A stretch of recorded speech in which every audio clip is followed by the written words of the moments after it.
Negative होती है, ठीक है। इसको नेगेटिव के साथ लगाएंगे, ये देखें पूरे 12 वोल्ट आ रहे हैं, यानी कि अब आउटपुट निकालना शुरू हो गई है ये। अस्सलाम वालेकुम। अगर आप इस तरह की 12 वोल्ट की सप्लाई इस्तेमाल कर रहे हैं और वो ख़राब हो गई है किसी वजह से, यानी कि सप्लाई आगे 12 वोल्ट नहीं निकाल रही इन दो वायर्स पे, ठीक है। ये कंप्यूटर की आपको पता सप्लाई होती है, और 12 वोल्ट के कूलर चलाने के लिए सबसे बेस्ट ये सप्लाई है। इसमें मुख्तलिफ ऐसे सप्लाइयाँ होती हैं, 5 वोल्ट भी, 12 वोल्ट भी निकलते हैं, 3 वोल्ट भी निकलते हैं, 9 वोल्ट भी निकलते हैं। लेकिन कूलर चलाने के लिए क्योंकि 12 वोल्ट इस्तेमाल करते हैं, ये येलो पे और ब्लैक पे, ब्लैक कोई भी तार पकड़ लें, और ये जो येलो तार होती है इस पर 12 वोल्ट होती है इसके साथ, ब्लैक के साथ, ठीक है। ये ठीक चल रही थी, लेकिन अभी ये आउटपुट नहीं निकाल रही। तो अभी मैं आपको बताता हूँ, छोटा सा एक जंपर डालना है, उससे ये ठीक हो जाएगी और आपको 12 वोल्ट मिलना शुरू हो जाएंगे दोबारा फिर। तो अगर इस तरह की सप्लाई आप इस्तेमाल करते हैं, ये कंप्यूटर की सप्लाई आप देख लें, और ये चलती चलती बंद हो गई है, तो आपने ये छोटा सा काम करना है, आपकी सप्लाई ये ठीक हो जाएगी। अभी मैं आपको चला के दिखाता हूँ पहले, और इस पर वोल्टेज देखते हैं कि ये काम कर रही है या नहीं कर रही, और फिर मैं आपको इसका छोटा सा एक दिखाता हूँ ट्रिक कि ये कैसे ठीक होगी। ये मैंने इसकी सप्लाई ऑन कर दी है, एक तो ये देखें इसकी इधर लाइट भी ऑन नहीं हुई, ठीक है, और ये चल भी नहीं रही। इसका पहले मैं वोल्टेज भी आपको चेक करवा देता हूँ कि ये कितने वोल्ट इस टाइम इस पर आ रहे हैं। इसे मीटर को डीसी पे सेट किया हमने, और ये पॉजिटिव है और ये नेगेटिव है, ठीक है।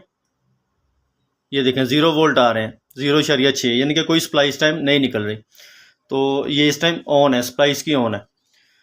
इसे आपने करना क्या है, तो ये वैसे बेसिकली ये जैक बाकी इस्तेमाल के नहीं होते, आप इन्हें काट भी सकते हैं, नहीं भी काटेंगे तो कोई टेंशन की बात नहीं है, इनको काट के आप टेप वगैरह कर सकते हैं। बेसिकली हमें ये 2 वायर्स ही चाहिए होती हैं 12 वोल्ट के लिए।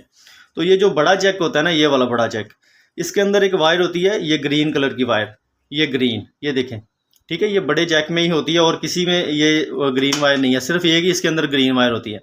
ये आपने सब्ज़ तार ले लेनी है, और ब्लैक तार कोई भी आपने ले लेनी है। इस जैक में से कोई भी ब्लैक तार ले लें, ब्लैक वायर जिसके अंदर काफ़ी ज़्यादा है, एक सब्ज़ तार और एक काली तार, इसको हमने आपस में जोड़ देना है, इनको जंपर कर देना है। ये देखें, ये ब्लैक वायर मैंने काट ली है, और कोई भी ब्लैक ग्रीन वायर मैंने काटी पहले, और ये ब्लैक, इसको हमने कर देना है जंपर, ठीक है। इनको दोनों को जोड़ देना आपस में। तो बेसिकली इसके अंदर एक रिले होती है, वो काम करना छोड़ देती है। जब हम इन 2 वायर्स को आपस में अटैच कर देते हैं, जंपर कर देते हैं, तो वो रिले बाईपास हो जाती है, तो हमें 12 वोल्ट यहाँ पे मिलना शुरू हो जाते हैं। ये देख लें, ये 2 तारें जोड़ दी हैं इस जैक में से काट के, बाकी तारें आप सारी काट के टेप भी कर सकते हैं लहदा सबको। अगर नहीं भी काटेंगे तो ऐसे भी रहने दें, कोई टेंशन की बात नहीं, हमें तो ये 2 वायर चाहिए सिर्फ सप्लाई के लिए।